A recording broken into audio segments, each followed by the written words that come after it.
Hi friends, welcome to GVK study circle.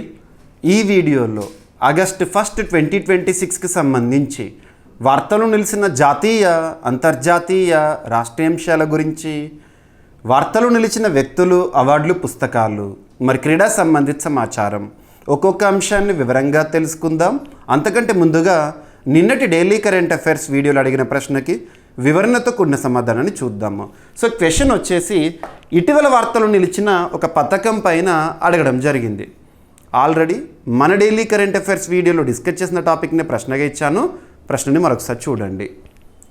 ఇటీవల వార్తలు నిలిచిన దాన్వీర్ కార్యక్రమాన్ని ఏ మంత్రిత్వ శాఖ వారు ప్రారంభించారు? మరి ఈ కార్యక్రమం యొక్క ప్రధాన లక్ష్యం ఏంటి? జూలై 2026లో వార్తలు నిలిచిన అంశము దాన్వీర్ అనే ఒక ప్రోగ్రాం, ఒక కార్యక్రమము. ఏదైనా ఒక కార్యక్రమం గురించి, లేదా ఒక పథకం గురించి, లేదా ఒక పాలసీ గురించి మనం చూస్తున్నప్పుడు పోటీ పరీక్షల కోణంలో ఏ మంత్రిత్వ శాఖ పరిధిలో అది ప్రారంభమైంది, కన్సర్న్ మినిస్ట్రీ ఏంటో చూడాలి. ఇక బేసిక్ కాన్సెప్ట్ని లింక్ చేసుకోవాలి.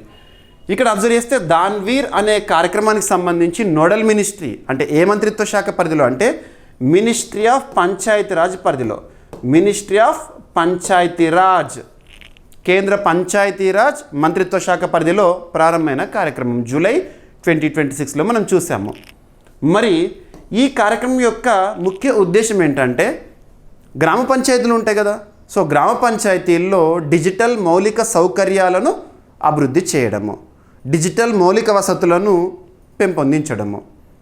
మరి ఇందులో భాగంగా పౌరులు మేరీ పంచాయత్ అనే ఒక యాప్ ద్వారా స్వచ్ఛందంగా కంప్యూటర్లను విరాళంగా ఇవ్వచ్చు. ఈ విధంగా డిజిటల్ ఇన్ఫ్రాస్ట్రక్చర్ అనేది గ్రామ పంచాయతీల్లో పెరుగుతుంది. ప్రస్తుతం మనం డిజిటల్ యుగంలో బ్రతుకుతున్నాము. డిజిటల్ టెక్నాలజీయే మనల్ని నడిపిస్తోంది. ఈ పరిస్థితుల్లో దేశానికి వెన్నెముకైన గ్రామాల్లో కూడా డిజిటల్ మౌలిక వసతులు ఉండాలనే ఉద్దేశంతో దాన్వీర్ అనే కార్యక్రమాన్ని ప్రారంభించడం జరిగింది. ఎనఫ్, సింపుల్గా గుర్తుపెట్టుకోండి. ఇక పంచాయతీరాజ్, పంచాయతీలు అనగానే కాన్సెప్ట్ లింక్ చేసుకోవాలి. 73వ రాజ్యాంగ సవరణ చట్టం, 73వ రాజ్యాంగ సవరణ చట్టం 1992. మీరు పాలిటీలో భాగంగా రాజ్యాంగ సవరణల గురించి చూస్తున్నప్పుడు, రాజ్యాంగ సవరణ చట్టాల గురించి చూస్తున్నప్పుడు కన్సర్న్ ఇయర్ అనేది గుర్తుంచుకోవాలి.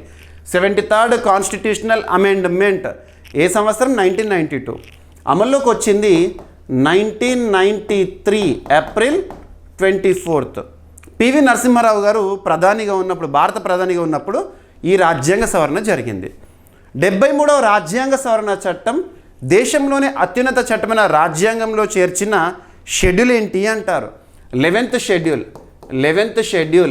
షెడ్యూల్ పంచాయతీరాజ్ గురించి డీల్ చేస్తుంది. అందులో 29 అధికారాలు ఉంటాయి, లింక్ చేసుకోండి. ఇక పంచాయతీరాజ్ వ్యవస్థ గురించి రాజ్యాంగంలో 9వ భాగంలో మనం చూస్తాము. ఆర్టికల్ 243A నుండి 243O వరకు లింక్ చేసుకోవాలి. ఏదైనా ఒక టాపిక్ని చూస్తున్నప్పుడు ఆ టాపిక్లో భాగంగా మనం కాన్సెప్ట్ని నేర్చుకోవాలి, కన్సర్న్ సబ్జెక్ట్ లింక్ చేసుకోవాలి, స్టాటిక్ పాయింట్స్ని నేర్చుకోవాలి.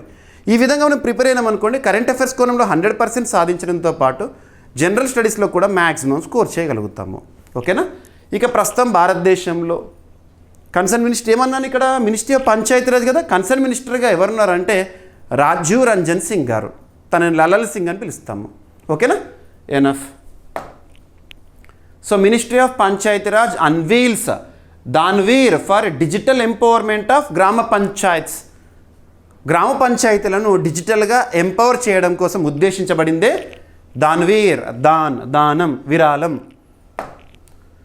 కేంద్ర పంచాయతీరాజ్ మంత్రిత్వ శాఖ గ్రామ పంచాయతీల్లో డిజిటల్ మౌలిక సదుపాయాలను బలోపేతం చేయడానికి దాన్వీర్ అనే కార్యక్రమాన్ని ప్రారంభించింది. ఉద్దేశం ఏంటంటే డిజిటల్ మౌలిక సదుపాయాలు, వసతులు. ఈ కార్యక్రమం కింద వ్యక్తులు, సంస్థలు మేరీ పంచాయత్ యాప్ ద్వారా, గుర్తుంచుకోండి ఏ యాప్? మేరీ పంచాయత్ అనే యాప్ ద్వారా గ్రామ పంచాయతీలకు కంప్యూటర్లను స్వచ్ఛందంగా విరాళంగా అందించవచ్చు. ప్రతి గ్రామ పంచాయతీకి డిజిటల్ సదుపాయాలను కల్పించి గ్రామ స్థాయిలో డిజిటల్ పరిపాలన మరియు ప్రజాసేవల అందుబాటును మెరుగుపరచడమే ఈ దాన్వీర్ కార్యక్రమం యొక్క ప్రధాన లక్ష్యము. ఈ కార్యక్రమం ద్వారా గ్రామీణ ప్రాంతాల్లో ప్రజల భాగస్వామ్యంతో డిజిటల్ మౌలిక సదుపాయాల అభివృద్ధి సాధ్యమవుతుందని పంచాయతీరాజ్ శాఖ అధికారులు తెలపడం జరిగింది. ఎనఫ్. సో కన్సర్న్ మినిస్ట్రీ ఏంటి? సో అమలు చేసే మంత్రిత్వ శాఖ కేంద్ర పంచాయతీరాజ్ మంత్రిత్వ శాఖ. ప్రధాన లక్ష్యం ఏంటి? దాన్వీర్ కార్యక్రమము. ఓకేనా? సో కేంద్ర పంచాయతీరాజ్ మంత్రిత్వ శాఖకి ప్రస్తుతం కన్సర్న్ మినిస్టర్గా ఎవరు ఉన్నారు? రాజీవ్ రంజన్ సింగ్ గారు ఉన్నారు. మేరీ పంచాయత్ యాప్ ప్రధాన ఉద్దేశం ఏంటంటే గ్రామ పంచాయతీ పరిపాలన, ప్రజల భాగస్వామ్యం, పంచాయతీ సేవలను డిజిటల్ రూపంలో అందించడమే ఈ యాప్ యొక్క, ఈ అనువర్తనం యొక్క ఉద్దేశము.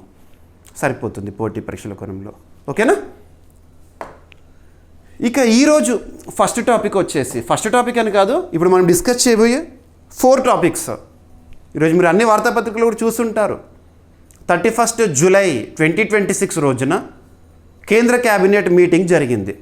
కేంద్ర మంత్రిమండలి సమావేశం ఎవరి అధ్యక్షతన జరుగుతుంది? ప్రధానమంత్రి గారి అధ్యక్షతన జరిగింది. మరి డిఫరెంట్ ఇనిషియేటివ్స్కి సంబంధించి, పథకాలకు సంబంధించి ఆమోదం అనేది దక్కింది. అందులో పోటీ పరీక్షల కోణంలో 4 ఉన్నాయి, గుర్తుంచుకోండి. ఫస్ట్ టాపిక్ వచ్చేసేసి పిఎం కిసాన్ సమ్మాన్ నిధి అని చెప్పేసి మనం చూస్తూ ఉంటాము. రైతుకు పెట్టుబడి సాయాన్ని ప్రభుత్వం అందించడము. పిఎం కిసాన్ ఎప్పుడు చూసాము? లాంచ్ డేట్ ఏంటంటారు? సో వార్తలు నిలిచిన పథకాల గురించి చూడండి. అండ్ అభ్యర్థులు అనుకుంటారు వార్తలు నిలిచిన పథకం అంటే ఏదో లాస్ట్ 6 మంత్స్లోనో 1 ఇయర్లోనో ప్రారంభించబడింది మాత్రమే చూసుకొని ఎగ్జామినేషన్కి వెళ్తే సరిపోతుందని. వాటితో పాటు అవి చాలా ఇంపార్టెంట్. వాటితో పాటు ఎప్పుడో ప్రారంభించబడిన పథకాలు ఇప్పుడు వార్తల్లోకి వచ్చినాయి అనుకోండి, ఏదైనా అప్డేట్తో కానివ్వండి, లేదా ఏదైనా మైల్ స్టోన్ని అచీవ్ అయ్యి కానివ్వండి, ఇటువంటి సందర్భంలో వార్తల్లో కనిపించింది కాబట్టి కరెంట్ అఫైర్స్. పిఎం కిసాన్ అనే ప్రోగ్రాము ఎప్పుడు స్టార్ట్ అయింది? ఈ స్కీమ్, పథకం ఎప్పుడు స్టార్ట్ అయిందంటే ఫిబ్రవరి 24, 2019 ఇయర్. గుర్తుపెట్టుకోండి. ఏదైనా ఒక పథకం గురించి చూస్తున్నారు, బేసిక్ పాయింట్స్ ఇవి. ఏ మంత్రిత్వ శాఖ పరిధిలో అమలవుతుంది పిఎం కిసాన్ అనే కార్యక్రమం అంటే, లేదా పథకం అంటే? Ministry of agriculture and farmers welfare. ప్రస్తుతం కన్సర్న్ మినిస్టర్గా ఎవరున్నారంటే శివరాజ్ సింగ్ చౌహాన్ గారు. తనే గ్రామీణాభివృద్ధి శాఖ మంత్రిగా కూడా విధులు నిర్వర్తిస్తున్నారు. మరి పిఎం కిసాన్ కార్యక్రమం యొక్క ఉద్దేశం, ఈ పథకం యొక్క ఉద్దేశం ఏంటంటే రైతుకి సకాలంలో పెట్టుబడి సాయాన్ని అందించడము. రైతుకి పెట్టుబడి సాయాన్ని సకాలంలో అందిస్తే ఫార్మర్ అద్భుతాలను సృష్టిస్తాడు. అంటే పంట కాలానికి ముందు రైతు అకౌంట్లో డైరెక్ట్ బెనిఫిట్ ట్రాన్స్ఫర్ కింద నేరుగా అకౌంట్లో డబ్బులు వేయడం అన్నట్టు. ఓకేనా? సో పిఎం కిసాన్కి సంబంధించి ఇప్పుడు పొడిగింపు, ఈ కార్యక్రమం పొడిగింపు అనేది న్యూస్లోకి వచ్చింది. ఎప్పటివరకు పొడిగిస్తున్నారట అంటే 2030-31 ఆర్థిక సంవత్సరం వరకు పిఎం కిసాన్ కార్యక్రమాన్ని పొడిగిస్తూ కేంద్ర క్యాబినెట్ ఆమోదం తెలిపింది. 2026-27 ఆర్థిక సంవత్సరం, ప్రస్తుత ఆర్థిక సంవత్సరం నుంచి 2030-31 ఆర్థిక సంవత్సరం వరకు పొడిగిస్తున్నట్టు. మరి ఇందుకోసం ఎంత కేటాయిస్తున్నారు? అవుట్లే బడ్జెట్ ఎంత అంటే 3.15 లక్షల కోట్ల రూపాయలను అప్రూవ్ చేశారు. సో పొడిగిస్తున్నారు కదా కార్యక్రమాన్ని, ఇందుకోసం చేసే ఖర్చు అన్నట్టు. ఓకేనా? అండ్ ఇంకొకటి ఏంటంటే ఇప్పటి వరకు పిఎం కిసాన్ పథకం కింద 4.47 లక్షల కోట్ల రూపాయలని డైరెక్ట్ బెనిఫిట్ ట్రాన్స్ఫర్ కింద బెనిఫిషియరీ ఎవరైతే ఉంటారో, అంటే రైతులు ఎవరైతే ఉంటారో వాళ్ళ అకౌంట్లలోకి రావడం జరిగింది. ఎలిజిబిలిటీ 6,000 అని చెప్పేసి చూస్తాం కదా, ఆ విధంగా. ఓకేనా? సో కేంద్ర మంత్రిమండలి ప్రధానమంత్రి కిసాన్ సమ్మాన్ నిధి, పిఎం కిసాన్ సమ్మాన్ నిధి పథకాన్ని 2026-27 నుంచి 2030-31 వరకు కొనసాగించేందుకు పొడిగిస్తూ ఆమోదం తెలిపింది. ఈ పథకానికి 3.15 లక్షల కోట్ల రూపాయల మొత్తం ఆర్థిక వ్యయాన్ని ఆమోదించింది. ఓకేనా? గుర్తుంచుకోవాలి, ఒక పథకం కొనసాగింపు, పొడిగింపు అంటే మరి ఎంత ఖర్చు చేయబోతున్నారు, అందుకోసం ఆ పాయింట్ చూడాలి. ఈ నిర్ణయం ద్వారా వ్యవసాయ పెట్టుబడులు పెరుగుతాయి. సో రైతుకు పెట్టుబడి సాయం ఇచ్చే కార్యక్రమమే కదా ఈ పథకం. వ్యవసాయ ఉత్పాదకత మెరుగుపడడం, గ్రామీణ ఆర్థిక వ్యవస్థ బలోపేతం కావడం లక్ష్యంగా పెట్టుకున్నారు. ఈ పథకం కింద ఇప్పటివరకు, పిఎం కిసాన్ పథకం కింద ఇప్పటివరకు 4.47 లక్షల కోట్ల రూపాయలకు పైగా మొత్తాన్ని డైరెక్ట్ బెనిఫిట్ ట్రాన్స్ఫర్ ద్వారా ఎలిజిబుల్ అయిన బెనిఫిషరీస్ రైతుల అకౌంట్లోకి పంపడం జరిగింది, బెనిఫిట్ చేయడం జరిగింది. ఓకేనా? సో ఏ మంత్రిత్వ శాఖ పరిధిలో? Ministry of agriculture and farmers welfare. అర్హులైన రైతు కుటుంబాలకు ఆదాయ మద్దతును అందించడము. సో ప్రయోజనం సంవత్సరానికి 6,000 రూపాయలు ఇస్తారు, విడతల వారీగా ఇస్తారు. ఓకేనా? గుర్తుంచుకోండి. సో ఈ విధంగా ఒక పథకం ఎప్పుడో ప్రారంభమైంది 2019 సంవత్సరం ఫిబ్రవరి 24. సో కొనసాగించడానికి కేంద్ర కేబినెట్ ఆమోదం తెలిపింది. ఎనఫ్. సో జూలై 31, 2026 రోజున కేంద్ర కేబినెట్ ఆమోదం తెలిపిన మరొక అంశము. సో ఒక కొత్త పథకము, Pradhan Mantri Surya Sarovar Yojana. Very very very important. నా గెస్ కనుక కరెక్ట్ అయితే రానున్న పోటీ పరీక్షల్లో ఈ టాపిక్ని మీరు ప్రశ్నగా ఎక్స్పెక్ట్ చేసి తీరాల్సిందే. ప్రస్తుతం భారత ప్రభుత్వము సౌరశక్తికి చాలా ఇంపార్టెన్స్ ఇస్తుంది, సోలార్ ఎనర్జీకి. అందుకు ఒక బెస్ట్ ఎగ్జాంపుల్ చెప్పండి అంటే 2024 సంవత్సరం జనవరి 22వ తేదీన అయోధ్యలో బాలరాముని విగ్రహ ప్రాణప్రతిష్ఠ జరిగిన రోజు సాయంత్రం పూట భారత ప్రధాని నరేంద్ర మోదీ గారు తన మనసులోని మాటల్ని మనతో పంచుకున్నారు. ఏమని చెప్పారు? భారతదేశాన్ని ప్రపంచంలో గ్లోబల్ లీడర్గా తీర్చిదిద్దాలి సౌరశక్తి ఉత్పత్తిలో అని చెప్పేసేసి. అందుకోసం మన ఇంటి నుండే సౌరశక్తిని ఉత్పత్తి చేద్దాము, అందుకోసం PM సూర్యఘర్ అనే ఒక పథకాన్ని ప్రారంభిద్దామని చెప్పేసేసి పిలుపునిచ్చారు. చెప్పిన విధంగానే 2024 ఫిబ్రవరి 14వ తేదీన కేంద్ర కేబినెట్ ఆమోదము, ఫిబ్రవరి 15, 2024 నుంచి PM సూర్యఘర్ ముఫ్త్ బిజ్లీ యోజన కార్యక్రమం మనలోకి వచ్చింది. మన ఇంటి పైకప్పులపైన రూఫ్ టాప్ సోలార్ ప్యానెల్స్ని ఇన్స్టాల్ చేయడము, సౌరశక్తిని మన ఇంటి నుండే ఉత్పత్తి చేయడము. ఇక అంతకుముందు 2015 సంవత్సరంలో ఇంటర్నేషనల్ సోలార్ అలయన్స్ ఏర్పాటు గురించి చూసాము. Headquarter Gurugram, Haryana. Bharat, France సంయుక్తంగా ప్రారంభించిన ఇంటర్నేషనల్ సోలార్ అలయన్స్ని. ఇటువంటివన్నీ లింక్ చేసుకోవాలి. ఇకపోతే ఇప్పుడు కొత్త పథకం ఏంటంటే, అంటే కొత్త ఇనిషియేటివ్ ఏంటంటే ప్రధానమంత్రి సూర్య సరోవర్ యోజన. సస్టైనబుల్ ఎనర్జీ ఫ్యూచర్ని దృష్టిలో ఉంచుకొని కేంద్ర ప్రభుత్వం ఆమోదం తెలిపింది. ఇందుకోసం ఎంత బడ్జెట్ కేటాయింపు అంటే ఈ పథకం అమలు కోసము 5,070 కోట్ల రూపాయల బడ్జెటరీ అవుట్లే. చూద్దాం ఒక్కొక్కటిగా. కేంద్ర మంత్రిమండలి ప్రధానమంత్రి సూర్య సరోవర్ యోజనకి ఆమోదం తెలిపింది. ఈ పథకం కింద తేలియాడే సౌర విద్యుత్ ఉత్పత్తి వ్యవస్థలు, వాటికి అనుబంధంగా శక్తి నిల్వ వ్యవస్థలు ఏర్పాటు చేస్తారు. సో ఎంత మొత్తంలో బడ్జెట్ కేటాయింపు అంటే 5,070 కోట్ల రూపాయల మొత్తం బడ్జెట్ అవుట్లే. మరి దీని ద్వారా 5,000 మెగావాట్ల తేలియాడే సౌర విద్యుత్ సామర్థ్యంతో పాటు కనీసం 10,000 మెగావాట్ గంటల శక్తి నిల్వ సామర్థ్యాన్ని అభివృద్ధి చేయడమే లక్ష్యం. ఈ point important. So floating solar energy అంటే ఫ్లోటింగ్ సోలార్ ప్యానల్స్ని ఇన్స్టాల్ చేసి ఎనర్జీని ఉత్పత్తి చేయడం, సౌరశక్తిని ఉత్పత్తి చేయడము.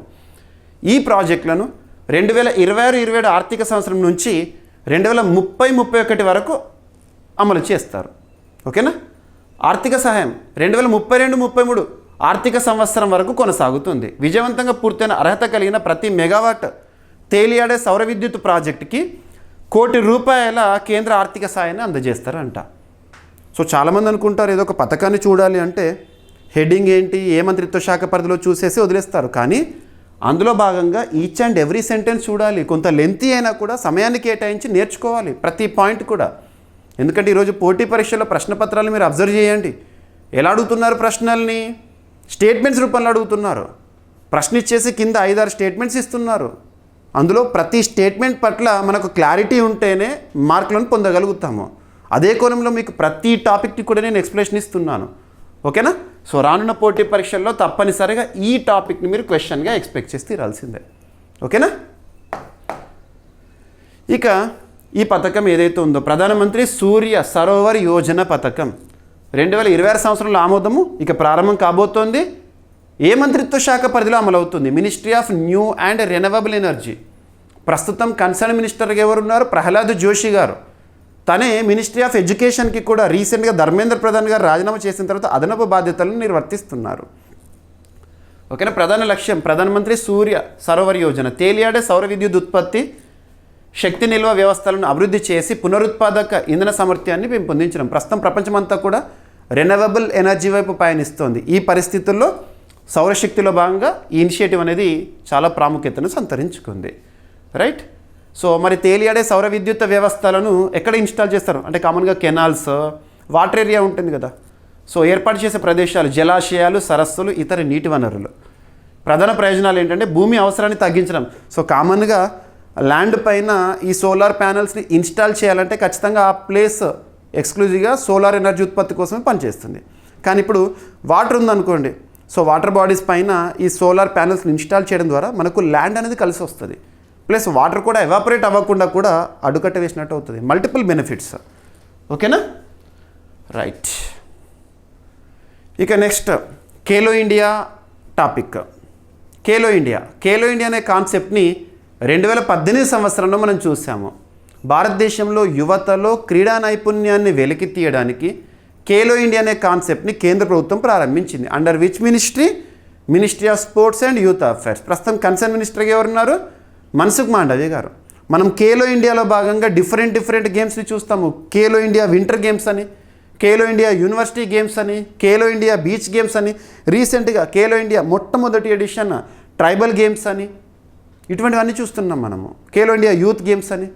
ఓకేనా. సో ఇక్కడ ఖేలో ఇండియాకి సంబంధించి సో ఒక పథకంలో భాగంగా మారుతున్న కాలానికి అనుగుణంగా మార్పులు తీసుకురావాలి, సంస్కరణలు తీసుకురావాలి. అది ఇక్కడ సంస్కరణ అని చెప్పవచ్చు.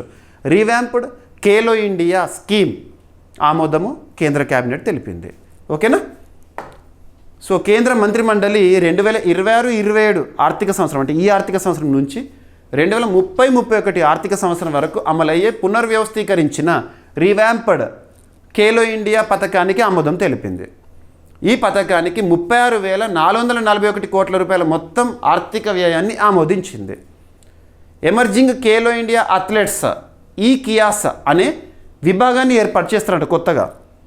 క్రీడాకారుల అభివృద్ధి వ్యవస్థను దాదాపు 10 రెట్లు విస్తరించడమే లక్ష్యం అంట. ఈ రివ్యాంప్డ్ ఖేలో ఇండియా స్కీమ్లో భాగంగా ఏం ఏర్పాటు చేస్తారంటే కొత్త విభాగం ఎమర్జింగ్ ఖేలో ఇండియా అథ్లెట్స్ అనే ఒక కొత్త విభాగాన్ని ఏర్పాటు చేసి క్రీడాకారుల అభివృద్ధి వ్యవస్థను దాదాపు 10 రెట్లు విస్తరించడమే లక్ష్యం అంట.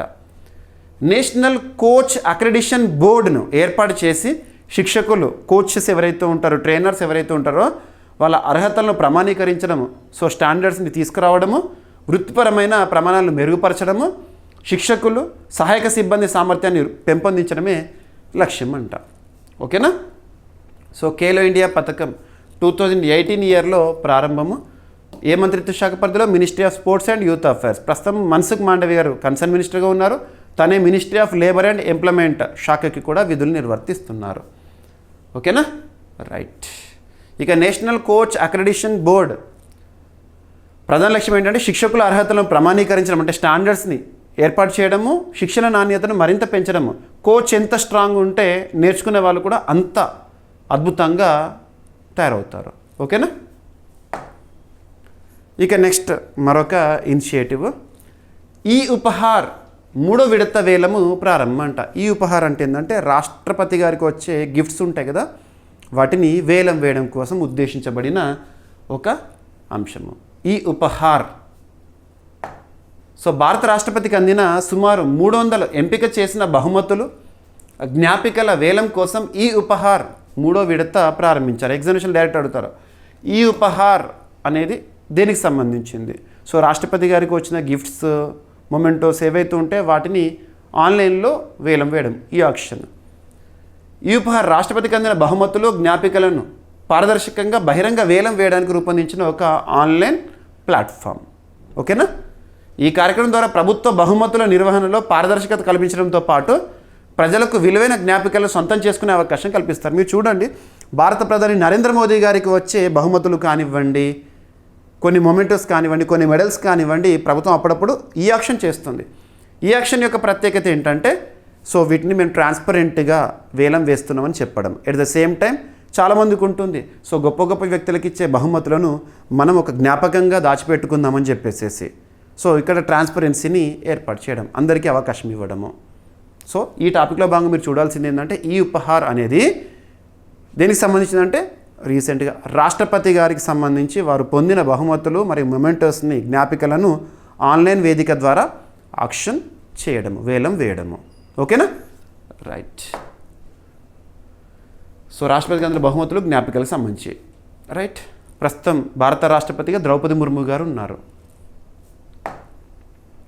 ఇక నెక్స్ట్ రక్షణ రంగానికి సంబంధించి అభ్యర్థులకు మరొకసారి చెప్తున్నాను, రానున్న ఏ పోటీ పరీక్ష అయినా, ఏ స్థాయి పోటీ పరీక్ష అయినా డిఫెన్స్ రిలేటెడ్గా మీరు ఎక్కువ మొత్తంలో ప్రశ్నలను ఎక్స్పెక్ట్ చేస్తే రాల్సిందే.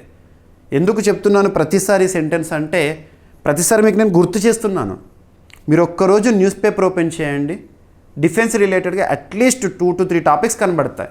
అందులో పోటీ పరీక్షలకు ఇంపార్టెన్స్ ఏవైతుంటే వాటన్నిటి కూడా పోటీ పరీక్షల కోణంలో నేను చెప్తున్నాను.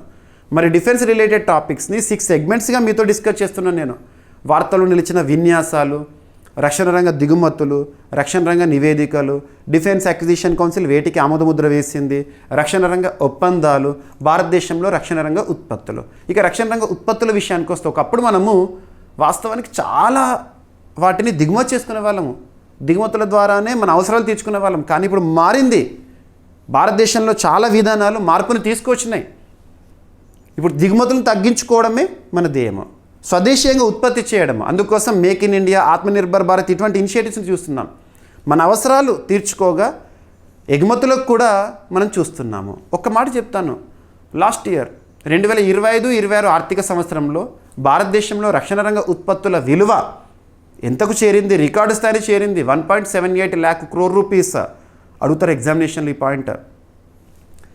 ఇక రీసెంట్గా మనము కొన్ని నౌకల కమిషనింగ్ అంటే వాటి యొక్క సేవల ప్రారంభోత్సవమని, డీకమిషనింగ్ సేవలకు వీడుకోలని టాపిక్స్ని చూసాము. రీసెంట్గా మనం ఐఎన్ఎస్ మాల్వన్ గురించి చూసాము, మహేంద్ర గురించి చూసాము, మచిలీపట్నం గురించి చూసాము, అండ్ ఒక డీకమిషన్ చేయబడిన ఒక కోస్ట్ గార్డ్ షిప్ ICGS అరుణ ఆసఫ్ అలీ 20,000 సేవలు అందించి డీకమిషనింగ్తో న్యూస్లోకి వచ్చింది. ఇవన్నీ కూడా చూడాలి, వాటిని ఎవరు తయారు చేశారు, ప్రత్యేకత ఏంటి అని. ఇప్పుడు చూస్తే నిపుణ్ అనే ఒక వెజల్, నిపుణ్ భారత నావికా దళంలో కమిషనింగ్తో న్యూస్లోకి వచ్చింది. ఇటువంటివి చూస్తున్నప్పుడు దాన్ని ఏ సంస్థ తయారు చేసింది, దాని యొక్క ప్రత్యేకత ఏంటి? మనకు త్రివిధ దళాల్లో ఒకటి నావీ. త్రివిధ దళాలు ఏంటి? ఒకటి army, navy, air force. Army చీఫ్గా ప్రస్తుతం ధీరసేతు గారు ఉన్నారు, నావీ చీఫ్గా కృష్ణ స్వామినాథన్ గారు ఉన్నారు, ఎయిర్ ఫోర్స్ చీఫ్గా ఎయిర్ మార్షల్ AP సింగ్ గారు ఉన్నారు. ఈ త్రివిధ దళాల సమన్వయాధికారి మనం CDS అని పిలుస్తాం, చీఫ్ ఆఫ్ డిఫెన్స్ స్టాఫ్. భారతదేశంలో 3వ CDS ఉన్నారు ప్రస్తుతం, NS రాజా సుబ్రమణి గారు. ఇవన్నీ లింక్ చేసుకోండి, చాలాసార్లు రిపీట్ చేస్తున్నాను. మరి త్రివిధ దళాల్లో ఒకటైన ఇండియన్ నేవీలో సేవల కోసం కమిషన్ చేయబడిన నిపుణ్ వెజల్ అనేది న్యూస్లో ఉంది. ఇండియన్ నావల్ షిప్ అన్నా ఓకే, నిపుణ్. దీన్ని ఏ సంస్థ తయారు చేసింది అంటే హిందుస్థాన్ షిప్ యార్డ్ లిమిటెడ్ వారు తయారు చేయడం జరిగింది. ఓకేనా?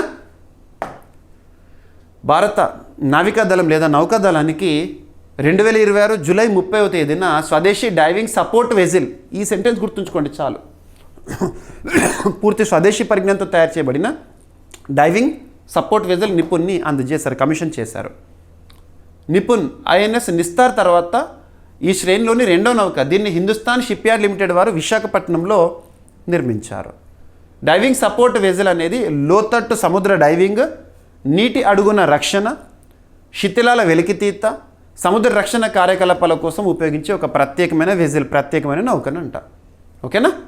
Right. Enough. Hindustan ship yard limited విశాఖపట్నంలో ఉంది. 1941లో స్థాపన. రక్షణ మంత్రిత్వ శాఖ పరిధిలో పనిచేస్తుంది. ప్రస్తుతం మినిస్ట్రీ ఆఫ్ డిఫెన్స్ కన్సర్న్ మినిస్టర్గా రాజ్నాథ్ సింగ్ గారు విధులు నిర్వర్తిస్తున్నారు. ఓకేనా? రైట్. డైవింగ్ సపోర్ట్ వెజిల్ అంటే ఏంటంటే లోతట్టు సముద్ర డైవింగ్, నీటి అడుగున మరమ్మతులు, జలాంతర్గామి రక్షణ, శోధన, రక్షణ కార్యకలాపాలు చేయడంలో ఉద్దేశించబడినవి. సో ఎకానమీ సబ్జెక్ట్లో భాగంగా కొన్ని టాపిక్స్ ఉన్నాయి. ఈరోజు ఒక 2 to 3 టాపిక్స్ ఉన్నాయి, చూద్దాము. అభ్యర్థులు మరొకసారి చెప్తున్నాను, కరెంట్ అఫైర్స్ అనేది ఒక సింగిల్ సబ్జెక్ట్ కాదు. కరెంట్ అఫైర్స్ అనేది మనం జనరల్ స్టడీస్లో భాగంగా నేర్చుకునే GS అప్డేటెడ్ ఇన్ఫర్మేషన్. ఏదో కరెంట్ అఫైర్స్ అంటే వార్తల్లో కనిపించిన అంశాలు అవి చూసుకొని పోతే సరిపోతుంది అనుకోకండి. ఆ భావన నుండి బయటికి రండి. మీకు polity, economy, geography, history, SNT, environment and etcetera అలా 20 సెగ్మెంట్స్లో వస్తున్న అప్డేటెడ్ ఇన్ఫర్మేషనే కరెంట్ అఫైర్స్. సో టాపిక్ని వార్తలు చూసిన ఒక అంశాన్ని మనం కరెంట్ అఫైర్స్గా నేర్చుకోవాలంటే కన్సర్న్ సబ్జెక్ట్ లింక్ చేసుకోవాలి, కాన్సెప్ట్ నేర్చుకోవాలి, స్టాటిక్ GK పాయింట్స్ నేర్చుకోవాలి. ఇలా అయితేనే మ్యాక్సిమం స్కోర్ చేయగలుగుతాము. కరెంట్ అఫైర్స్లో 100%తో పాటు జనరల్ స్టడీస్లో కూడా మ్యాక్సిమం. సో మాల్దీవ్స్లో UPI సేవల ప్రారంభం. UPI unified Payments interface. ప్రస్తుతం మనం చూడండి, భారతదేశంలో డిజిటల్ ఇన్ఫ్రాస్ట్రక్చర్ అద్భుతము. భారతదేశంలో డిజిటల్ రివల్యూషన్ ఉంది. ప్రపంచం కూడా ఈ మన డిజిటల్ రివల్యూషన్, డిజిటల్ ఇన్ఫ్రాస్ట్రక్చర్ని చూసి షాక్ అవుతోంది. చాలా దేశాలు మన డిజిటల్ ఇన్ఫ్రాస్ట్రక్చర్లో ఒకటైన యూపీఐ సేవలను ఇప్పటికీ అడాప్ట్ చేసుకున్నాయి. చాలా దేశాల్లో యూపీఐ సేవలు ప్రారంభమైనాయి. చిన్న మాట, మన భారతదేశంలో ఒక షాప్కి వెళ్ళేసి గ్రాసరీస్ లాంటివి తీసుకొని పేమెంట్ డబ్బులు ఇచ్చడం అనేది చాలా తక్కువైపోయింది. స్కాన్ చేసేస్తున్నాం, పే చేసేస్తున్నాం. ఒక టీ స్టాల్కి వెళ్ళి టీ తాగామనుకోండి, స్కాన్ చేస్తున్నాం. 5 రూపాయలు 10 రూపాయలు కూడా మనం స్కాన్ చేస్తున్నాం. ఇదంతా డిజిటల్ యుగం. మరి యూపీఐని ఎవరు అభివృద్ధి చేశారు? యూపీఐ అంటే ఇప్పుడు మనం సింపుల్గా చూడండి, యూపీఐ అనేది డిజిటల్ బేస్. దాని ఆధారంగానే గూగుల్ పే, ఫోన్పే లాంటివి పనిచేస్తున్నాయి యాప్స్. మరి యూపీఐని అభివృద్ధి చేసే సంస్థ National Payments Corporation of India. యూపీఐని రెగ్యులేట్ చేసేది RBI, Reserve Bank of India. మరి యూపీఐ సేవలు మాల్దీవుల్లో ప్రారంభమైనాయి అంట. మాల్దీవ్స్ ఇండియన్ ఓషన్లోని ఒక దేశము, హిందూ మహాసముద్ర ప్రాంతంలోని ఒక దేశము, ఐలాండ్ కంట్రీ, ఎక్కువ టూరిజం పైన ఆధారపడి ఉంటుంది. సో మాల్దీవ్స్కి ఇండియా మంచి రిలేషన్ ఉన్నాయి. కాకపోతే ఒక్క 2023 ఇయర్లో మాత్రం కొంత గ్యాప్స్ వచ్చినాయి. కారణం ఏంటంటే మహమ్మద్ మైజు ఆ తర్వాత సెట్ అయ్యాడు, ఇక ఇండియాకి మంచి హెల్దీ రిలేషన్స్ని కొనసాగిస్తున్నాడు. సో మాల్దీవ్స్లో యూపీఐ సేవలు ప్రారంభం. ఏ దేశాల్లో యూపీఐ సేవలు అమల్లో ఉన్నాయి చూద్దాము. So Greece last month 30th June నుంచి, France, Singapore, Mauritius, United Arab Emirates, Nepal, Bhutan, Qatar, Sri Lanka, Cambodia, ఇప్పుడు మాల్దీవ్స్ యూపీఐ సేవలు ప్రారంభం. మాల్దీవ్స్ క్యాపిటల్ వచ్చేసి మాలే. ఓకేనా?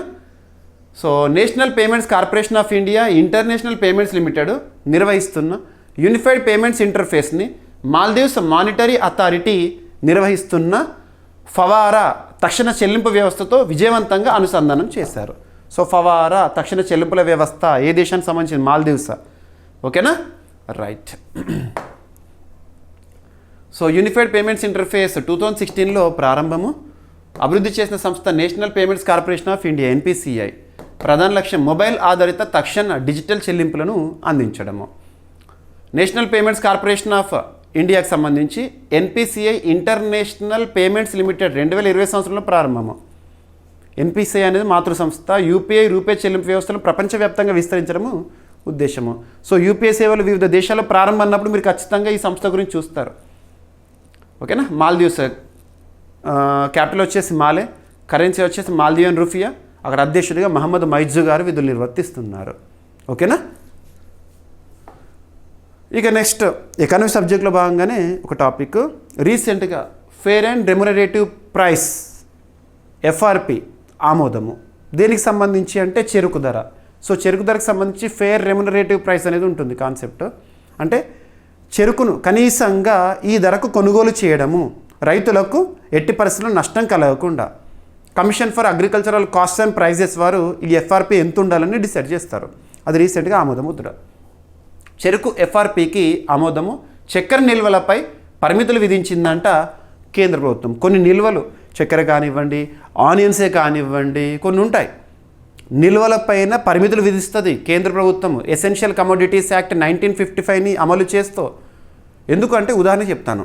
ఒక ప్రోడక్ట్ నిల్వ కేంద్రాల్లో ఎక్కువ కాలం నిల్వ చేయడము, కావాలని తాత్కాలికంగా షార్టేజ్ సృష్టించారనుకోండి, ముఖ్యంగా ఈ మీడియేటరీస్ ఉంటారు కదా, మధ్యవర్తులు, రైతుల నుండి కొనుగోలు చేసి వాటిని గోదాములు ఉంటారు కదా, అక్కడ స్టోర్ చేసేస్తారు.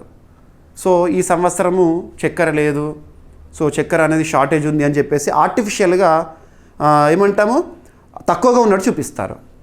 ఆటోమేటిక్గా డిమాండ్ అండ్ సప్లై ప్రిన్సిపల్ ఉంటుంది కదా. సో ఇక్కడ మనకి ఏదో చక్కెర అయితే ఏదో అవైలబిలిటీ తక్కువ ఉంది కాబట్టి రేట్ ఎక్కువ పెంచడము, ఇటువంటివి చేస్తారు. సో అటువంటివి జరగకుండా కేంద్ర ప్రభుత్వం ఏం చేస్తుంది అంటే, సో నిల్వల పైన పరిమితులు విధిస్తుంది. సో ఆ పరిమితులు కూడా ఇప్పుడు ఇక్కడ ఉంది. So cabinet committee on economic affairs చెరుకు fair and remunerative price, fair ప్రైస్కు ఆమోదం తెలిపింది. Commission for agricultural cost and prices రాష్ట్ర ప్రభుత్వాలు పరిశ్రమ ప్రతినిధులతో సంప్రదించి ఈ ఫేర్ రెమ్యునరేటివ్ ప్రైస్ని సిఫార్సు చేస్తుంది. ఫేర్ అండ్ రెమ్యునరేటివ్ ప్రైస్ ద్వారా చెరుకు రైతులకు చక్కెర కర్మాగారాలు చెల్లించాల్సిన కనీస ధరకు హామీ అన్నట్టు. సో చెరుకు పండించే రైతు ఉన్నాడు అనుకోండి, ఆ చెరుకు ఇక పంట చేతికి వచ్చిన తర్వాత దాన్ని ఎక్కడికి ఇవ్వాలి? ఈ షుగర్ ఇండస్ట్రీస్ ఉంటాయి కదా, ఏవైతే ఇండస్ట్రీస్ చెరుకు కర్మాగారాలకు అమ్మాలి కదా, అమ్మినప్పుడు ఆ సంస్థలు ఏవైతే ఉంటే కనీసం రైతుకు ఇంత మొత్తం తప్పనిసరిగా ఇవ్వాలి, ఎక్కువైనా పర్లేదు, తక్కువ ఇవ్వకూడదు, అంతకంటే తక్కువ, అదొక బెంచ్ మార్క్ అన్నట్టు. చక్కెర లభ్యత ధరల నియంత్రణ కోసము 2026 ఆగస్టు 1 నుంచి నవంబర్ 30 వరకు దేశవ్యాప్తంగా చక్కెర నిల్వలపై పరిమితులు విధించారు. కొత్త ధరల లేదా కొత్త నిబంధనల ప్రకారం వ్యాపారులు గరిష్టంగా 30 రోజుల అవసరానికి సరిపడా లేదా 4000 క్వింటాల వరకు మాత్రమే చక్కెరని నిల్వ ఉంచవచ్చు. అలాగే ప్రతి వారం నిల్వ వివరాలను సమర్పించాలి. ఈ నిబంధనలు essential Commodities act sugar control order 2025 కింద అమల్లో ఉన్నాయంట. ప్రస్తుతం చక్కెర సగటు చిల్లర ధర కొనుగోలు ఏ విధంగా ఉంది, ఏ ధరకు ఉంది అని చెప్పేసి అంచనా వేసేసేసి ఇటువంటి పరిమితులు విధిస్తారు. Right. Fair and remunerative price నిర్ణయించేది ప్రభుత్వం, కేంద్ర ప్రభుత్వము. సిఫార్సు చేసే సంస్థ commission for agricultural cost and prices. ఓకేనా. ఈ commission for agricultural cost and prices 1965లో ఏర్పాటు. వీరే ఎంఎస్పి మినిమం సపోర్ట్ ప్రైస్ ఎంత ఉండాలి ఇవన్నీ కూడా సిఫార్సు చేస్తారు. ఫైనల్గా ఆమోదించేది కేంద్ర ప్రభుత్వమే. ఓకేనా. ఎసెన్షియల్ కమోడిటీస్ యాక్ట్ 1955 నిత్యావసర వస్తువుల ఉత్పత్తి సరఫరా పంపిణీ ధరలు నియంత్రించడం కోసం అమలవుతుంది. ఇక నెక్స్ట్ జాగ్రఫీ అండ్ ఎన్వైర్న్మెంట్ సబ్జెక్ట్లో భాగంగా ఈరోజు కొన్ని అప్డేట్స్ ఉన్నాయి, అవేంటో చూద్దాము. వెస్టర్న్ ఘాట్స్కి సంబంధించి, సో సెన్సిటివ్ ఏరియా అంటాం కదా, ఎకో సెన్సిటివ్ ఏరియా అంటాం కదా, దానికి సంబంధించి. సో ఫస్ట్ వెస్టర్న్ ఘాట్స్ సంబంధించిన బేసిక్ పాయింట్స్. ఎగ్జామినేషన్లో మౌంటైన్ రేంజెస్ పైన రెగ్యులర్గా క్వశ్చన్స్ అడుగుతున్నారు. వెస్టర్న్ ఘాట్స్ పశ్చిమ కనుమలు 6 రాష్ట్రాలు మరియు ఒక కేంద్రపాలిత ప్రాంతాల్లో విస్తరించి ఉంది. 6 రాష్ట్రాలు ఏంటంటే గుజరాత్, మహారాష్ట్ర, గోవా, కర్ణాటక, కేరళ, తమిళనాడు. వీటితో పాటు దయూ దామన్ దాద్రా నగర్ హవేలీ, ఇదంతా ఒకే కేంద్రపాలిత ప్రాంతం. ఈ దాద్రా నగర్ హవేలీ ప్రాంతం ఉంది, అక్కడ ఒక చిన్న టిప్ వెస్టర్న్ ఘాట్స్కి విస్తరించి ఉన్న ప్రాంతము. Western Ghats UNESCO World Heritage సైట్గా గుర్తింపు పొందింది, ప్రపంచ వారసత్వ సంపద 2012 సంవత్సరంలో. ఇక వెస్టర్న్ ఘాట్స్ పైన అలుపెరుగని కృషి చేసిన వ్యక్తి, వాటి సంరక్షణ కోసము చాలా నివేదికలు కూడా మనం చూస్తాము, మాధవ్ గాడ్గిల్ గారు. తను రీసెంట్గా ఈ ఇయర్లోనే మరణించారు. ఓకేనా. సో ప్రస్తుతం ప్రపంచంలో 8 హాట్స్పాట్స్ ఆఫ్ బయోడైవర్సిటీస్లో వెస్టర్న్ ఘాట్స్ ఒకటి. వెస్టర్న్ ఘాట్స్లో హైయెస్ట్ పీక్ వచ్చేసేసి అనైముడి పీక్. ఈస్టర్న్ ఘాట్స్లో అయితే జిందగడ పీక్, మనకు అరకు ఆ ప్రాంతంలో ఉంటుంది. ఓకేనా. సో మౌంటైన్ రేంజెస్, ఇక్కడ వెస్టర్న్ ఘాట్స్ గురించి చూస్తున్నాం కాబట్టి ఇదంతా చెప్పాను. సో రీసెంట్గా ఎకో సెన్సిటివ్ ఏరియా అనేది న్యూస్లో ఉంది. కేంద్ర ప్రభుత్వం దానికి సంబంధించిన నోటిఫికేషన్ జారీ చేసింది. సో కన్సర్న్ మినిస్టర్ ఏంటి? Ministry of Environment, Forest, Climate change. ప్రస్తుతం కన్సర్న్ మినిస్టర్ భూపేంద్ర యాదవ్ గారు. So ministry of Environment, Forest, Climate change పశ్చిమ కనుమల పర్యావరణ సున్నిత ప్రాంతం ఎకో సెన్సిటివ్ ఏరియా, దానికి సంబంధించిన ముసాయిదా నోటిఫికేషన్ని మళ్ళీ విడుదల చేసిందంట. ప్రతిపాదిత పర్యావరణ సున్నిత ప్రాంతం అంటే ఎకో సెన్సిటివ్ ఏరియా అనేది 6 రాష్ట్రాలు, విస్తరించిన రాష్ట్రాలు చెప్పాను కదా, గుజరాత్, మహారాష్ట్ర, గోవా, కర్ణాటక, కేరళ, తమిళనాడు. 6 రాష్ట్రాల్లో 56,825.7 చదరపు కిలోమీటర్ల విస్తీర్ణాన్ని కలిగి ఉంది వెస్టర్న్ ఘాట్స్. వెస్టర్న్ ఘాట్స్ సంబంధించిన ఎకో సెన్సిటివ్ ఏరియా. ఇందులో కర్ణాటక హైయెస్ట్, కర్ణాటక 20,668 చదరపు కిలోమీటర్లు అత్యధిక విస్తీర్ణాన్ని కలిగి ఉండగా, తర్వాత మహారాష్ట్ర 17,340 చదరపు కిలోమీటర్లు, కేరళ 9,993.7 చదరపు కిలోమీటర్లు, తమిళనాడు 6,914 చదరపు కిలోమీటర్లు, గోవా 1,461 చదరపు కిలోమీటర్లు, గుజరాత్ 449 చదరపు కిలోమీటర్స్ ఉన్నాయి. ప్రతిపాదిత విస్తీర్ణంలో రాష్ట్రాల మధ్య ఉన్న తేడాల కారణంగా పర్యావరణ పరిరక్షణ మరియు అభివృద్ధి కార్యక్రమాలపై భిన్న అభిప్రాయాలు వ్యక్తమవుతున్నాయి. ఓకేనా. రైట్. సో వెస్టర్న్ ఘాట్స్కి సంబంధించిన అంశము. వెస్టర్న్ ఘాట్స్ పొడవు ఎంత? దాదాపు 1600 కిలోమీటర్ల పొడవు. ప్రపంచం అత్యంత ప్రాధాన్యమైన 8 జీవవైవిధ్య కేంద్రాల్లో వెస్టర్న్ ఘాట్స్ ఒకటి. ఎకో సెన్సిటివ్ ఏరియా అంటే ఎన్వైర్న్మెంట్ ప్రొటెక్షన్ యాక్ట్ 1986 కింద జారీ చేస్తారు. పర్యావరణ పరంగా అవి సెన్సిటివ్ ఏరియాస్, అక్కడ ఎటువంటి అభివృద్ధి కార్యక్రమాలు కానివ్వండి, మైనింగ్ కానివ్వండి, ఇటువంటి యాక్టివిటీస్ అనేవి నిషేధము. ఇక very very very important. So మన ఆంధ్రప్రదేశ్ రాష్ట్రంలోని భోగాపురం అంతర్జాతీయ విమానాశ్రయం ఈరోజు ఆగస్టు 1, 2026 రోజున అద్భుతమైన ప్రారంభోత్సవంతో న్యూస్లో ఉంది. ఒక్క మాటలో చెప్పాలంటే ఉత్తరాంధ్రకే ఇప్పుడు ఒక గర్వకారణం చెప్పవచ్చు, భోగాపురం అంతర్జాతీయ విమానాశ్రయం. ఓకేనా. సో ఈ టాపిక్లో భాగంగా మిమ్మల్ని పోటీ పరీక్షల్లో ఏ పాయింట్స్ పైన అడుగుతారంటే ఈ విమానాశ్రయం యొక్క ప్రత్యేకత ఏంటి, లొకేషన్ ఎక్కడ ఉంది? విజయనగరం జిల్లాలో ఉంది భోగాపురము. ఓకేనా. మరియు ఇది ఒక గ్రీన్ఫీల్డ్ ఎయిర్పోర్ట్, అత్యంత త్వరితగతిన చాలా ఫాస్టెస్ట్గా నిర్మాణం పూర్తయిన గ్రీన్ఫీల్డ్ ఎయిర్పోర్ట్. గ్రీన్ఫీల్డ్ ఎయిర్పోర్ట్ అంటే ఏంటంటే అంతకుముందు ఎటువంటి డెవలప్మెంటల్ యాక్టివిటీస్ లేనటువంటి ఒక ప్రాంతాన్ని ఎంపిక చేసి అక్కడ ఒక గ్రోత్ పోల్ని ఏర్పాటు చేయడం. ఇప్పుడు చూడండి, ఇక్కడ ఎయిర్పోర్ట్ అయింది కదా భోగాపురంలో, చుట్టుపక్కల ప్రాంతాలన్నీ కూడా చాలా డెవలప్ అవుతాయి, ఎకనామికల్గా గ్రోత్ చూస్తాయి. ఉదాహరణకు హైదరాబాద్ ఎయిర్పోర్ట్, శంషాబాద్ ఎయిర్పోర్ట్ ఉంది కదా, అంతమంది శంషాబాద్ ఏం లేదు, ఎయిర్పోర్ట్ అక్కడ ఏర్పాటు చేసిన తర్వాత, అభివృద్ధి చేసిన తర్వాత చుట్టుపక్కల ప్రాంతాలు చూడండి ఎంత కమర్షియల్గా డెవలప్ అయినాయో. ఇక భోగాపురం ఎయిర్పోర్ట్ చాలా ఎకానమీ పరంగా ఆంధ్రప్రదేశ్ రాష్ట్ర ఆర్థిక వ్యవస్థలో కీలక పాత్ర పోషించనుంది. ఈరోజు భారత ప్రధాని నరేంద్ర మోదీ గారి చేతుల మీదుగా ప్రారంభోత్సవం జరిగింది. ఓకేనా. So greenfield airport. So Bhogapuram ఎయిర్పోర్ట్కి పెట్టిన పేరేంటి అంటారు? అల్లూరి సీతారామరాజు అంతర్జాతీయ విమానాశ్రయం. ఇది ఇంటర్నేషనల్ ఎయిర్పోర్ట్. మనకు భారతదేశంలో విమానాశ్రయాల ఏర్పాటు అనగానే ఉడాన్ స్కీమ్ గుర్తుకు రావాలి. 2016 సంవత్సరం ఉడే దేశ్ కా ఆమ్ నాగరిక రీజనల్ కనెక్టివిటీ స్కీమ్. అది అంటే భారతదేశంలో ప్రాంతాలను విమానాల ద్వారా కనెక్టివిటీని పెంచడము. ఓకేనా. ఇప్పుడు భోగాపురం ఏమో అంతర్జాతీయ విమానాశ్రయము. సో భోగాపురం విజయనగరం జిల్లా, ఆంధ్రప్రదేశ్, ఉత్తర ఆంధ్ర ప్రాంతము. అభివృద్ధి సంస్థ GMR Visakhapatnam international airport limited. ఇది గ్రీన్ఫీల్డ్ ఇంటర్నేషనల్ ఎయిర్పోర్ట్. ఈ ఎయిర్పోర్ట్ నిర్మాణ వ్యయం వచ్చేసేసి 4750 కోట్ల రూపాయలు. ఓకేనా. ఇక ఈ విమానాశ్రయానికి సంబంధించిన ప్రత్యేకతలు చూద్దాము.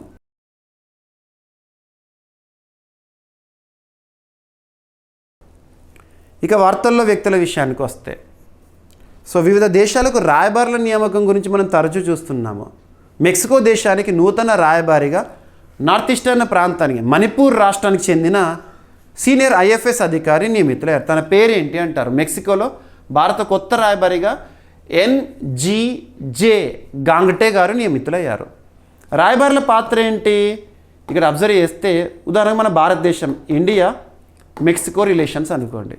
ఈ రెండు దేశాల మధ్య ఒప్పందాలు జరుగుతూ ఉంటాయి. ఆ ఒప్పందాలు పర్యవేక్షణ వేయడము, ఇరు దేశాల మధ్య సంబంధాలు సత్సంబంధాలుగా కొనసాగించడంలో రాయబారుల పాత్ర కీలకము. ఓకేనా. సో భారతదేశం నుంచి మన రాయబారి మెక్సికోలో ఉంటారు, మెక్సికో నుండి వాళ్ళ పర్సన్ రిప్రజెంటేటివ్ మన దగ్గర ఉంటారు. అంటే మన భారతదేశం ప్రపంచంలో ప్రతి దేశంలో దాదాపు ఒక్కొక్క రిప్రజెంటేటివ్ ఉంటారు. వాళ్ళని మనం రాయబారులు అంటాము. ఇంగ్లీష్లో అంబాసిడర్స్ లేదా హై కమిషనర్స్ అంటాము. అంబాసిడర్స్, హై కమిషనర్ పదాలు వేరైనా వారు నిర్వర్తించే బాధ్యత ఒకటి. హై కమిషనర్ అని రాయబారులను ఏ దేశాల్లో పిలుస్తారు అంటారంటే కామన్వెల్త్ కంట్రీస్లో హై కమిషనర్ అనే పదాన్ని వాడతాము. అదర్ దెన్ కామన్వెల్త్ కంట్రీస్లో అంబాసిడర్ అంటాము. ఓకేనా. మరి రాయబారులను నియమించే అధికారం ఎవరికి ఉంటుందంటే రాష్ట్రపతి గారికి ఉంటుంది. ఓకేనా. సో భారత ప్రభుత్వం ఎన్జీజే గాంగ్టే, ఓకేనా, తనని మెక్సికోలో కొత్త రాయబారిగా నియమించింది. 1994 సీనియర్ ఐఎఫ్ఎస్ అధికారి. ఓకేనా. రైట్. సో ఇప్పటివరకు డాక్టర్ పంకజ్ శర్మ గారు మెక్సికోలో రాయబారిగా ఉన్నారు. తన స్థానంలో గాంగ్టే గారు మణిపూర్ రాష్ట్రానికి చెందినవారు. సో మెక్సికో రాజధాని వచ్చేసి మెక్సికో సిటీ, కరెన్సీ వచ్చేసి మెక్సికన్ పెసో. అక్కడ ప్రస్తుతం అధ్యక్షురాలుగా క్లాడియా షెన్బామ్ గారు విధులు నిర్వర్తిస్తున్నారు.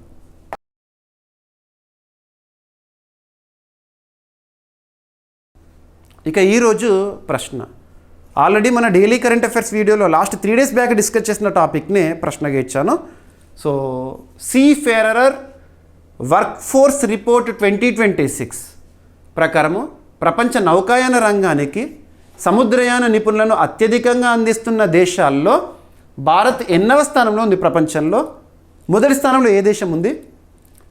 ఈ నివేదికను విడుదల చేసే సంస్థ లేదా సంస్థలేది? ఓకేనా. ఈ రిపోర్ట్లో భాగంగా నేను మీకు చెప్పిన గణాంకాలు ఏవైతే ఉంటే వాటన్నింటి కూడా ఒక్కసారి రివైజ్ చేయండి. ఇక ఈరోజు టాపిక్స్ని క్విక్ రివిజన్ చేస్తే, నిన్నటి డైలీ కరెంట్ అఫైర్స్ వీడియోలో అడిగిన ప్రశ్నకి కంప్లీట్ ఎక్స్ప్లెనేషన్ ఇచ్చాను. సో జూలై 31, 2026 రోజున కేంద్ర క్యాబినెట్ ఆమోదం తెలిపిన పిఎం కిసాన్ సమ్మాన్ నిధి సో కొనసాగింపుకు సంబంధించి సో ఈ పథకంలో భాగంగా ప్రతి పాయింట్ చూడండి, నేను చెప్పిన పాయింట్స్.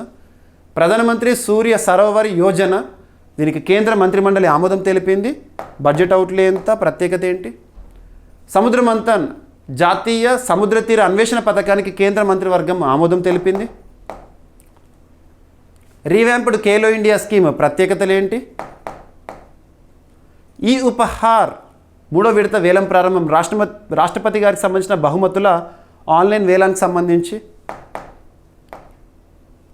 సో ఇండియన్ నేవీలో కమిషన్ చేయబడిన సపోర్ట్ వెజిల్, డైవింగ్ సపోర్ట్ వెజిల్ నిపుణ్. ఇక మాల్దీవుల్లో యూపీఐ సేవలు ప్రారంభము. ఇప్పటివరకు యూపీఐ సేవలు ఎక్కడెక్కడ అమల్లో ఉన్నాయి. చెరుకు ఫేర్ అండ్ రెమ్యునరేటివ్ ప్రైస్కి కేంద్ర మంత్రిమండలి ఆమోదం తెలిపింది. చక్కెర నిల్వలపై పరిమితులు విధించిన కేంద్ర ప్రభుత్వం. Essential Commodities Act 1955. India Bhutan రిలేషన్స్లో భాగంగా ఎగ్జిమ్ బ్యాంక్ భూటాన్కి 4,000 కోట్ల రూపాయల లైన్ ఆఫ్ క్రెడిట్ని మంజూరు చేసింది. హిమాలయన్ చంద్ర టెలిస్కోప్ ప్రత్యేకత రీసెంట్గా 25 ఏళ్ళు పూర్తి చేసుకుంది. ఇది ఎక్కడుంది? లడఖ్. పశ్చిమ కనుమల పర్యావరణ సున్నిత ప్రాంతంపై ఎకో సెన్సిటివ్ ఏరియాపై ముసాయిదా నోటిఫికేషన్ విడుదల చేసింది కేంద్ర ప్రభుత్వం. అంటే Ministry of Environment, Forest, Climate Change వారు. So butterflies and moths in India రిపోర్ట్ని రిలీజ్ చేసింది Zoological Survey of India. So Uttarandhra కళలకు రెక్కలు భోగాపురం అంతర్జాతీయ విమానాశ్రయం అద్భుతమైన ప్రారంభోత్సవం ఈరోజు జరిగింది.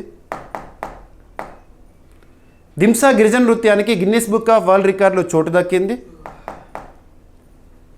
మెక్సికోలో భారత కొత్త రాయబారిగా ఎన్జీజే గ్యాంగ్టే గారు నియమితులయ్యారు. మాజీ సైన్యాధిపతి జనరల్ విఎన్ శర్మ గారు కన్నుమూశారు. సో కామన్వెల్త్ టేబుల్ టెన్నిస్ ఛాంపియన్షిప్లో భారత పురుషుల మరియు మహిళల జట్టు సాధించిన విజయము. 11వ అఖిల భారత పోలీసు జూడో క్లస్టర్ ఛాంపియన్షిప్ 2026 హైదరాబాద్లో గచ్చిబౌలిలో ముగిసింది. ఇక ఈరోజు ప్రశ్న. Seafarer workforce report 2026 ప్రకారము ప్రపంచ నౌకాయాన రంగానికి సముద్రయాన నిపుణులను అత్యధికంగా అందిస్తున్న దేశాల్లో భారత్ ఎన్నో స్థానంలో ఉంది మరియు టాప్ కంట్రీ ఏంటి? ఈ నివేదికను విడుదల చేసే సంస్థ లేదా సంస్థలు, వాటి ప్రధాన కేంద్రాలు ఇక్కడ. ఓకేనా? సో అభ్యర్థులు ప్రతిరోజు మన డైలీ కరెంట్ అఫైర్స్ వీడియో చూడండి. ఈ క్లాస్కి సంబంధించి full content, so full video మాత్రం మీకు జీవీకే స్టడీ సర్కిల్ యాప్లో ఉంటుంది. GVK study circle app. ఇప్పటివరకు మన యాప్ని ఇన్స్టాల్ చేసుకొని వారు ఎవరైనా ఉంటే ఇన్స్టాల్ చేసుకోండి. అందులో CA 360 కోర్స్లో, CA 360 2026 కోర్స్లో మీకు ఇస్తున్న PDF ఏదైతే ఉంటుందో ఈ క్లాస్ ఎక్స్ప్లెనేషన్ అంతా విన్న తర్వాత మీకు తెలుగు అభ్యర్థుల కోసం తెలుగులోను, ఇంగ్లీష్ మీడియం అభ్యర్థుల కోసం ఇంగ్లీష్లోను డైలీ PDFని ఇస్తున్నాను. మంత్లీ రౌండప్ వీడియోస్ 20 సెగ్మెంట్స్గా ఇస్తున్నాను. మంత్లీ మ్యాగజైన్ ఇంగ్లీష్లోను తెలుగులోను, 1 liner current affairs, special videos including PDF మరియు షార్ట్ డ్యూరేషన్ వీడియోస్, ఇవన్నీ కూడా మీకు CA 360లో అందుబాటులో ఉంటాయి. ఓకేనా? సో ఫస్ట్ క్లాస్ విన్న తర్వాత PDFని చదవండి. ఓకేనా? సో ఏమైనా మిస్‌లెనియస్ టాపిక్స్ ఉంటే నో నీడ్ టు వర్రీ, రేపటి క్లాస్లో జోడించి డిస్కస్ చేస్తాను. రేపు మళ్ళీ కలుద్దాం. Thank you.